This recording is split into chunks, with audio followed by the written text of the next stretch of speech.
Welcome back, riders, to another week in the passenger seat. How y'all doing? All right, so big news for those of you who've been following along with the channel. You will know that within our last two reaction videos, Yes. we we mentioned that our channel was going back to its roots, transitioning back to our yesteryears. Not too long ago, we started the channel 5 years ago, and we had more of a podcast style. And then ever since I made the jump to Puerto Rico, we transitioned into reactions. Started off with just trailers, and sometimes it was music, and then we full blown transitioned into watching series and whatnot. So we've made the decision to regress back into our former days, what the spirit of the channel was actually about. And hopefully, the writers, you guys have been so great to us with all your support. Hopefully you'll join us in this new journey, in this new page, and us doing this. Let us know what you think down below. With this style, where we used to do the reaction video and then we used to do the night ride, we're just going to be doing this video.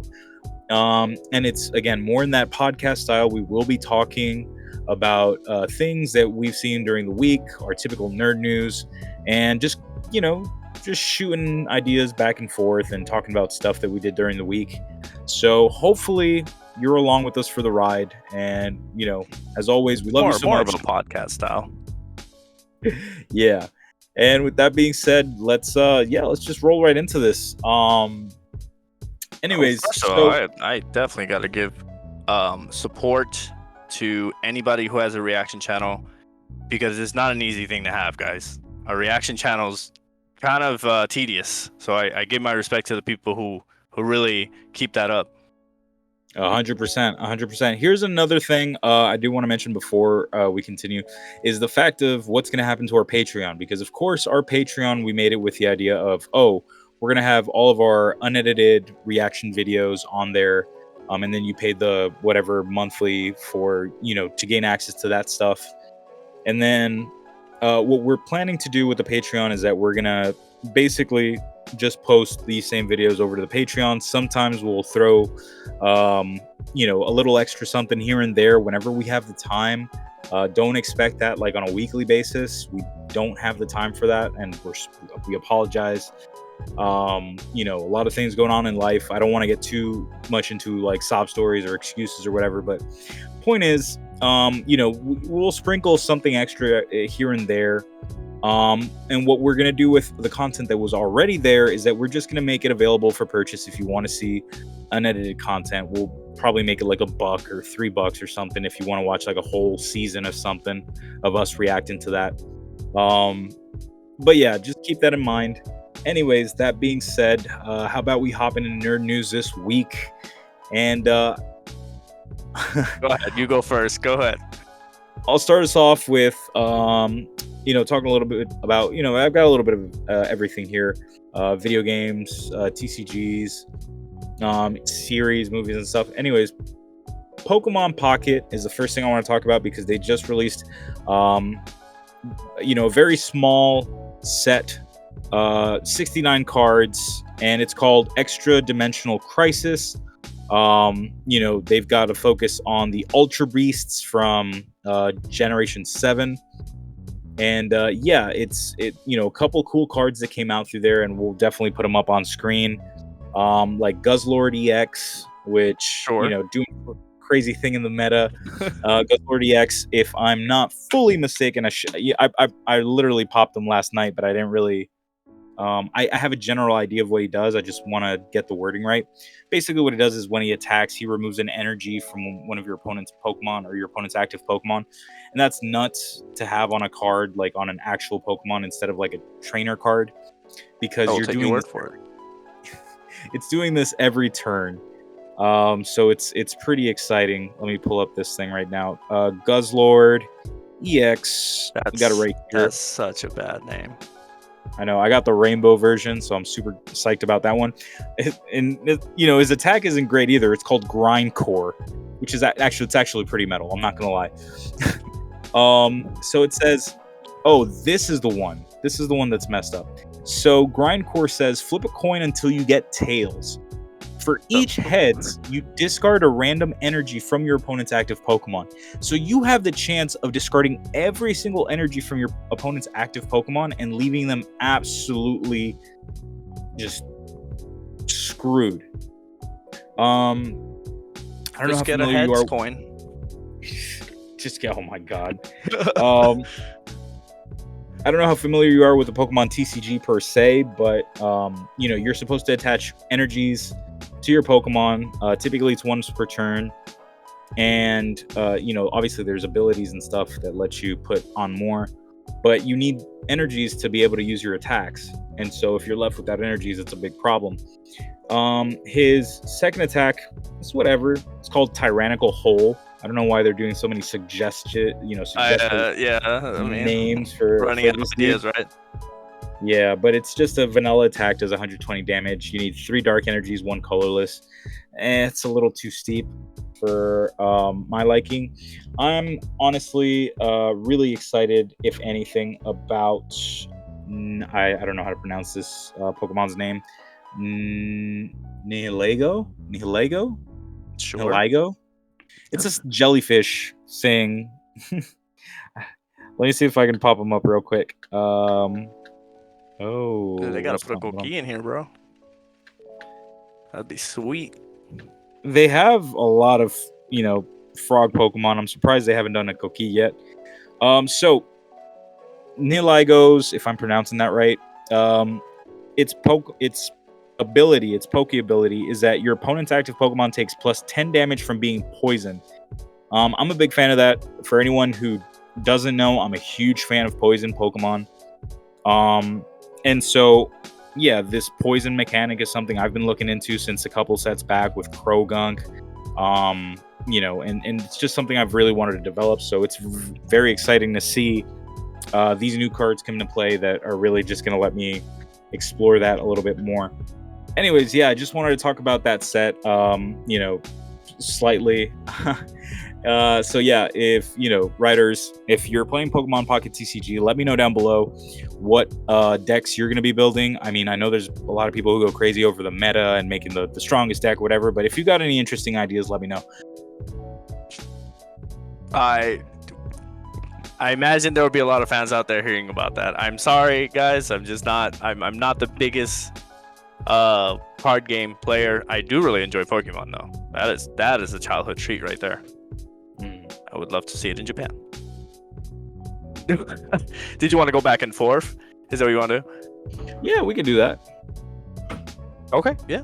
I'll go ahead and throw this news that I think most of the people heard, which are based on rumors, but that's okay. We're just gonna talk about anything that comes out, and well, at least with strong rumors, not just any rumor, obviously. So strong rumor is that Spider-Man 4 will have Punisher, John Bernthal, and will also have supposedly not. They say the villain, but I don't think he's gonna be like the main villain. But supposedly something's gonna happen to Bruce Banner where he's going to turn into the Savage Hulk in Spider-Man 4. So they're bringing back Mark Ruffalo for that movie, which is going to be very, very interesting. I don't know how they're going to work it because I feel like the MCU movies have really dumbed down Hulk. Like he's just one of those characters that really got left behind.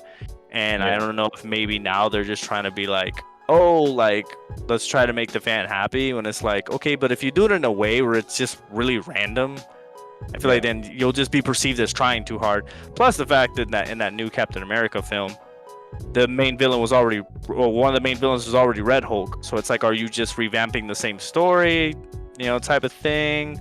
I don't know. But you guys let us know in the comments below to see how you feel about that news reveal, or at least strong rumor that's happening with Spider-Man 4. Yeah. I mean, I'd be pretty excited to see John Bernthal. I really like John Bernthal, period. Obviously, I've seen some of his work, including Punisher. Him and the Bear was absolutely amazing. Overall, and I've seen his podcast, and so He has a really good podcast, surprisingly. he does, dude. And I'm just overall, I feel like John Bernthal is a really neat guy. So, Yeah, actually, he seems really cool. yeah. So I'm pretty excited about that. And that conversation between Oh, sorry. Go ahead. Were you gonna say something? I was just gonna say, like, it's super funny though. Why would Spider-Man ask for Punisher's help? Like, you're gonna battle the Hulk, or you're gonna ask for Punisher, bro? Why don't you ask for something a little bit stronger? Dude, I don't. I don't know, dude. That's that. It does seem a little weird, right? Out of place. Right. Now I don't know how to pronounce her name, but correctly, like her entire name. Obviously, obviously her first name is easy, Deborah, but Deborah Ann Wall is her name. Wool. Wow, that sounds familiar. It's this girl from Daredevil, the assistant. Yes. And watch me say assistant, and I'm like, totally. She's like, no, she's also a lawyer. Repeat the comments. Blurring. Anyways, I just noticed I'm saying too much. Sorry, folks. See, there it goes. Fucking crutch. Anyways, right. Deborah Ann Wool, whatever, and that one episode that she has her own podcast, and she did one with John Bernthal, where she was explaining to him how D&D works, and her explanation for D&D was, dude, it was so, because obviously she got him immersed in the like actually playing, and it was super nice to see. It was just a treat. Absolutely fantastic way to get anyone into D&D and explain to them how it works. So yeah, I did see those clips. It was pretty funny. There was almost like John Berthal's first reaction was almost like he wanted to call it a nerd game, but he was very respectful about it in the beginning. But then he like really gets into it though. Yeah, he really ended up liking it. And I didn't know that she was that strong and into it. I was like, what the heck? Right? It kind of reminds me of like the dude, what's his name? He's married to Sofia Vergara. He plays like John DiMaggio or something. I don't remember. Joe Manganiello. Yeah, he plays D&D and like with all these other people. Yeah, and it's just it's people who like catch you by surprise, man. And it's really nice to see, honestly. Yeah. What I was gonna say about John Bernthal is when he did that with Deborah, because you were saying like, he thought it was like a nerd thing, and then he got really into it. But the thing is, with actors, I feel like it's I feel like they really enjoy it because it's almost like method acting, or not method acting. What's the word? Like improv. It's like improv. Yeah. It's like getting into a role, basically. Yeah. And they have to think of things on the spot, and I feel like they would find that very enjoyable. I mean, most people do, right? But people who are actors, I feel like that's a perfect lane for them, because that's the whole point. It's a role-playing game. Mm-hmm. And I know there's mechanics, and I know that, I've obviously played D&D a lot, and I've also been a dungeon master, and I understand the whole mechanic of things. And people want to play like, oh, I'm gonna make a character who deals fucking 400 damage on level 3. I was like, okay, you could do that, I guess. Some people find that fun, but the main thing should be playing out this character that you've made. You flesh out this character who you've given a backstory to, and you play it out. And that's I feel like that's the main thing for D&D. I'm not trying to D&D's for me. Yeah, I'm not trying to vindicate people who do the all the technical mechanical stuff. That's fine. You play how you want to play. But in my opinion, I feel like what really brings out D&D for me is you being immersed in your character. Yeah, so, I mean, we had fun. That was a blast. Yeah. That was a long time ago. But honestly, I do like playing D&D for more of that aspect. Again, like Joseph said, no offense to the people who don't like that stuff, but that's always the funnest part for me. It just gives a good laugh with you and your friends, Yeah, 100%. So, circling around with TCGs, I've got two more before I get into the other stuff. The first thing is, and these are going to be pretty short. So, Lorcana, with the most recent drop, and I guess people will know when we recorded this, is Reign of Jafar, which drops this Friday. Oh yeah, you tell me about that. Yes, and what's very fun is with the new cards that came out, there is the first infinite combo in Lorcana, and I'm gonna explain it real quick. So there's a card called Monstro. It's an 8/8, I believe, for 8. To Where's bring that it into from? play, Monstro, Yeah. Pinocchio. Yep. Okay. So Monstro's an 8 cost to bring it down. It's an 8/8. He has Rush, which means he can attack the same turn he comes in, and then he has an effect that says you can discard a card to ready him. So if he attacked, you know how in Magic you tap your cards. Mm-hmm. So Lorcana's equivalent is exerting. It's ready and exerted. So you exert Monstro to attack, but then you could discard a card from your hand and ready him again. But he can't quest, which quest is making the points in the game that you need to get up to 20 points. Point is, you can ready him, but he cannot quest for the rest of the turn. So basically, he's just a beat stick, right? He's attacking. He can basically clear your opponent's board. That's what the initial idea was. But there's another card that came out this set, which is Donald Duck. And Donald Duck says that when you play him for that turn only, your other characters get an ability. The ability is that you can exert them to draw a card. Okay, there's 2 more pieces to this combo. The first card called Alan Adale. I hope I'm not butchering that. It's the rooster from Robin Hood. Ooh, I remember how he looks. I do remember how he looks. Yeah. So he says that whenever a song is played, you get 1 lore, which is basically you need 20 of those to win. And then there's a song that says that when you play it, you take a card from your discard pile and you put it into your deck, you shuffle your deck, and then you reveal the top card of your deck. If it's the same card you shuffled, you play it for free. So here's how this is how the combo works. You basically put Monstro on first.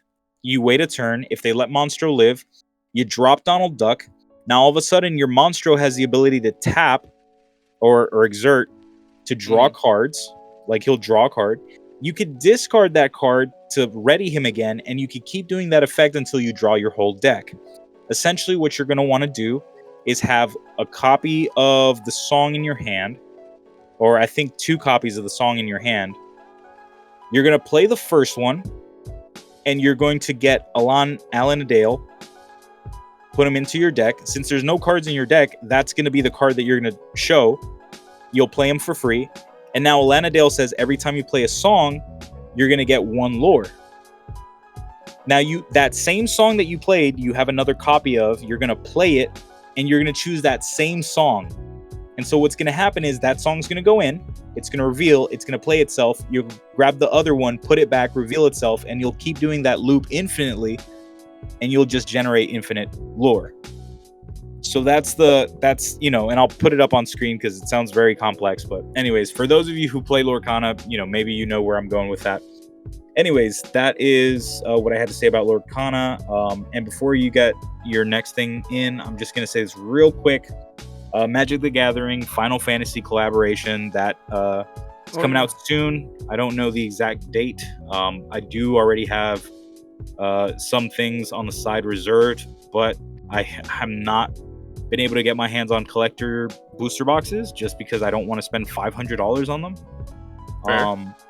But the prices are up there, dude. I mean, I'm glad that my local game store is keeping prices MSRP, but still, prices are nuts.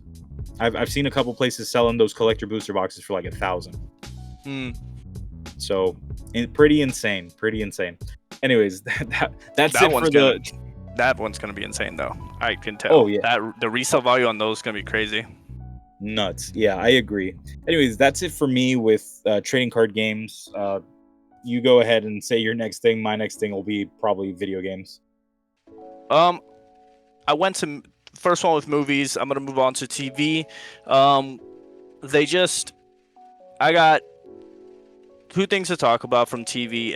Well, a couple of things, but first I'm gonna start off with live action Netflix Avatar: Last Airbender has just cast Katara and Sokka's dad for season 3. So before season 2 is even coming out, season 3 is already being filmed. Which, wow. I mean, like, I think for me, I think it's like, as much as people want to be like, oh, that's a lot of confidence, I feel like it's actually a very smart move in the sense that, like, it's not like people will not see season 3. Like, season 1 already passed and we want to see season 2. How are you just going to end it at season 2? Like, at that point, like, I feel like you have to finish it. Yeah. You know, like, it is what it is. It's not the most exciting character being revealed, but I think the part that people grasped was the fact that he's revealed for season 3. And it's like, oh my God, like, we're already moving to season 3 so fast. Which I'm going to watch it. I don't know. I like the show. I like live action Avatar. I liked it too. We talked about it. We talked about it. We liked it.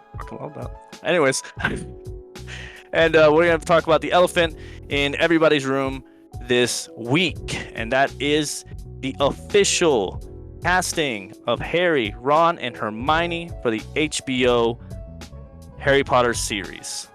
I haven't heard about this.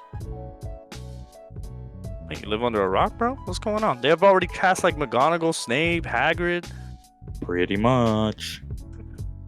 Anyways, for those of you not living under a rock, as you know, they've been casting the core teachers, but they were not casting students yet. Like, no student was cast yet, and everyone was like, oh, like Harry, Ron, Hermione. They finally got revealed. I don't know exactly how long ago, maybe three days ago or something. And it hit the internet, and obviously everybody's like, I mean, you know, mix. You know how everybody's always mixed. And, you know, everyone's like, oh, like, just leave it alone, and like all this stuff. And I'm just kind of there like, bro, like, Harry Potter's like, what, 10 years, more than 10 years old now? Like, I don't know. Way more than 10 years old, bro. Yeah, 20. and we'll put the picture up of the three kids playing them.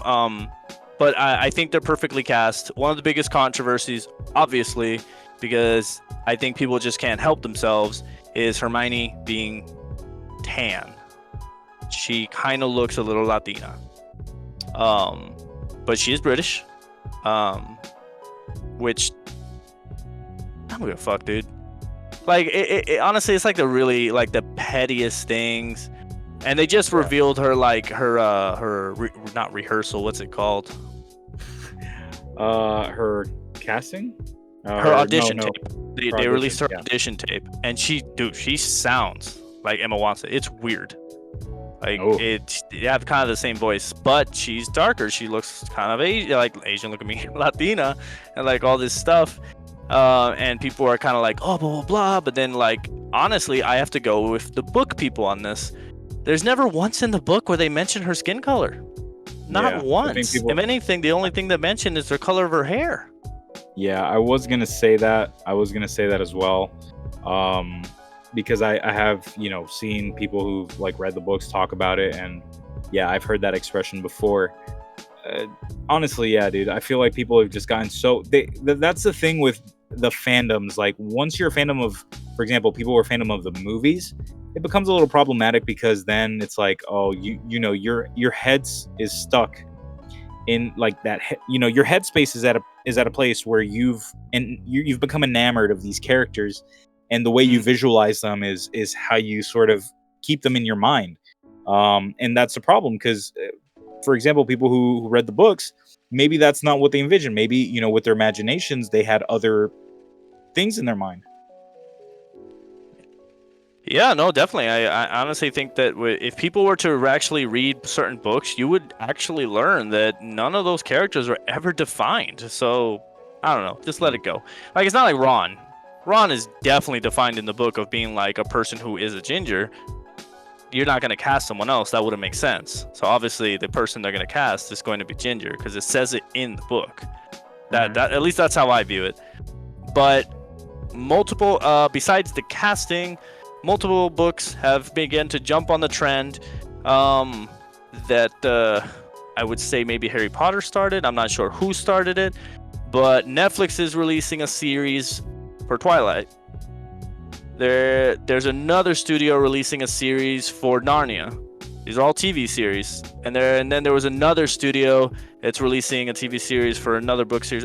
Hunger Games, like the Hey, another what I'm was cool it with like that. a it's like a prequel because they just released a book or something. It's like a prequel story of one of the games. Haymitch, Yeah, you yeah, remember Haymitch? yeah. I remember Hamish. So yeah, Of course, dude. there's this I read the fucking books. there's a trend, I guess, going on, which is basically revamping all these old book movies that we saw back then that were like the biggest fad, with like their final movies being part one and part two and all this stuff. All of them are starting to jump on him, and which I think Lord of the Rings maybe started it, because Lord of the Rings has a TV series on Amazon right now. Hmm. So I don't know. I guess it's hard to say because I'm not gonna say, oh, this is gonna suck or this is gonna be good, because if it's different fandoms, man, people are Yeah, happy about it, people are not happy about it. But honestly, if it's your book series and you're happy about it, then congratulations to you. Honestly, like obviously for me, I think the one I'm most excited about probably is Harry Potter, because series have a tendency to just give you so much more detail than a book can, and I think that's like the more exciting part about series, that you get to just see that come to life, because you didn't get to see it in the movie because they had to skip over it and save time. yeah, yeah. No, for sure.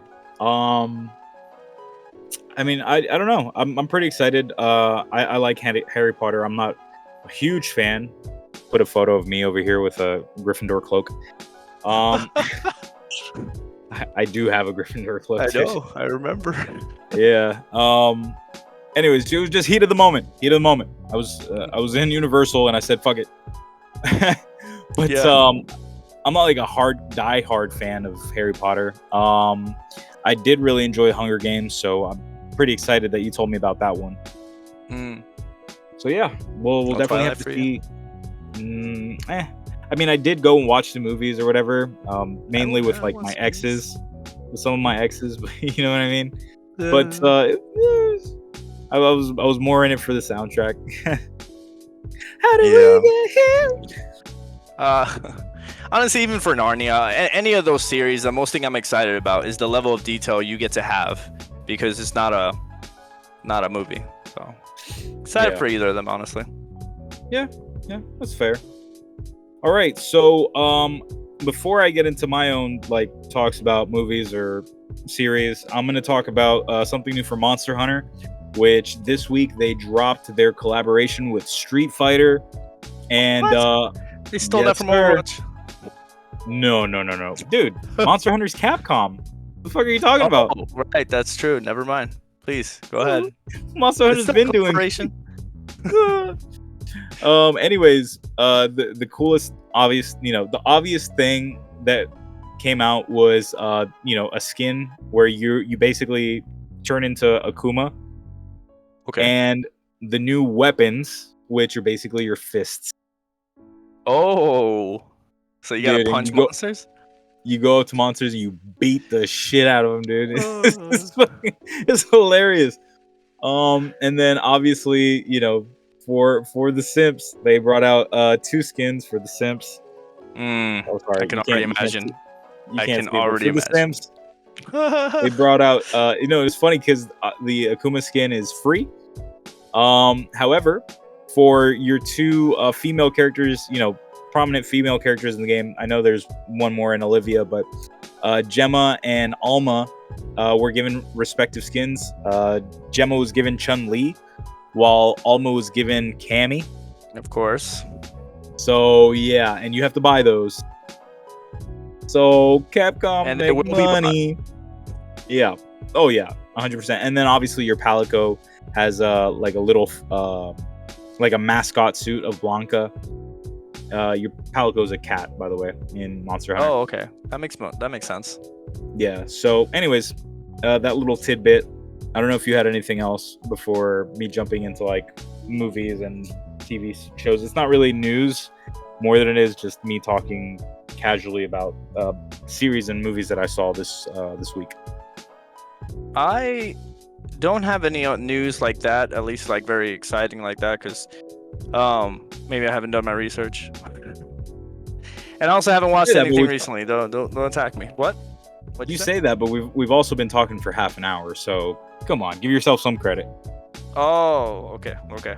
No, honestly, like I really don't have anything right now. So you can go right ahead because I'm blanking out. So No, you're fine. So what I did watch during not this week but last week, still whatever. Last week on Friday, we got uh Big Mouth season 8, which dropped on Netflix. Jesus, Yeah, yeah. 8?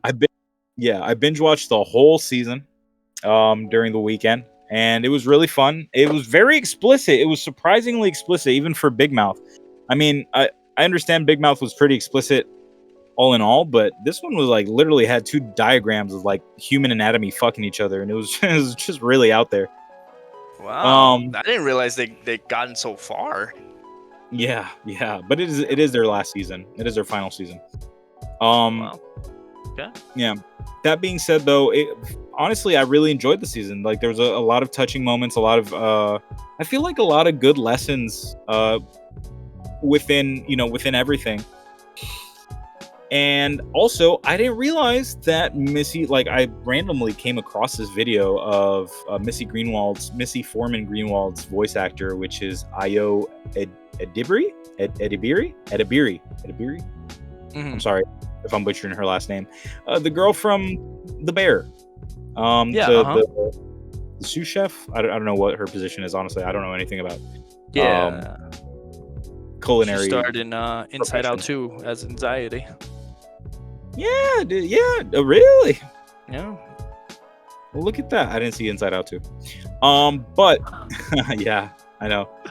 But I was really surprised. I didn't realize, because the way I pictured her in The Bear and then listening to Missy Greenwald's voice, I'm like, you sound nothing like that. That's some good voice acting.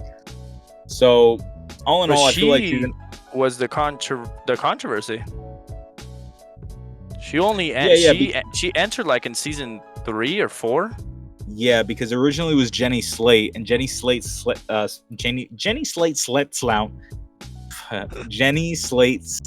down because she felt like it should be portrayed by a woman of color. And I mean, I could get that. I guess. I mean, whatever. I particularly, I don't care. Like, dude, if you bring some white dude up, I mean, I guess it doesn't make sense because Puerto Ricans come in all fucking colors and varieties. But I'm saying, like, just it depends how you do it. That's the thing, though. You know, it depends how you do it. Like, she was playing an African American character, but what she wasn't doing was playing a stereotype. Right. Which is where the difference is. No, and you know, Miss Slate stepped down, and just out of respect for, and I get that. Plus, it was also a moment in time where cancel culture was like fucking, you know, had a huge ass hemorrhoid apparently, because they were fucking bugging about everything. But hemorrhoid butts get. Anyways, Stupid. Anyways, season 8 was really good. I really enjoyed it. And the last thing that I wanted to mention, at least, you know, with my fucking tangents and rambles or whatever, I saw the movie for the first time, Train to Busan. Okay. It's that Korean film where it's like the zombies on the train. Oh, dude, yeah, that's been out for a while. It's been out for a long time. I just never got around to watching it. And it was cool. I mean, maybe again, it's a different time, so you know the effects weren't maybe up to par. The zombies were just kind of lacking. They were fast, but in terms of ruthlessness, I guess they were kind of ruthless. It's just the effects. The effects for me fucking got me, because there was moments where they would do pile-ups, and the effect that they used, like literally when the zombies started piling up, like imagine there's like the lower part of like zombies starting to fall to the floor. Okay. And instead of it being like they slowly start to climb, it almost looked like an effect where they were gushing out. I don't know if that's like the best way to explain it. It looked very CGI, like when they started sprouting out.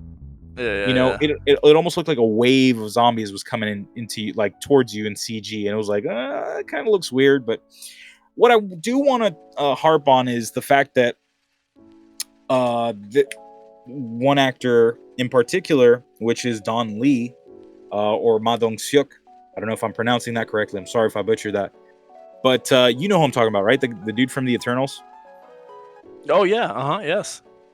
Yeah. I have grand admiration for that man's physique. I'm Yeah. Yeah. that no, you know, no es por nada, but honestly, me going to the gym, I have a new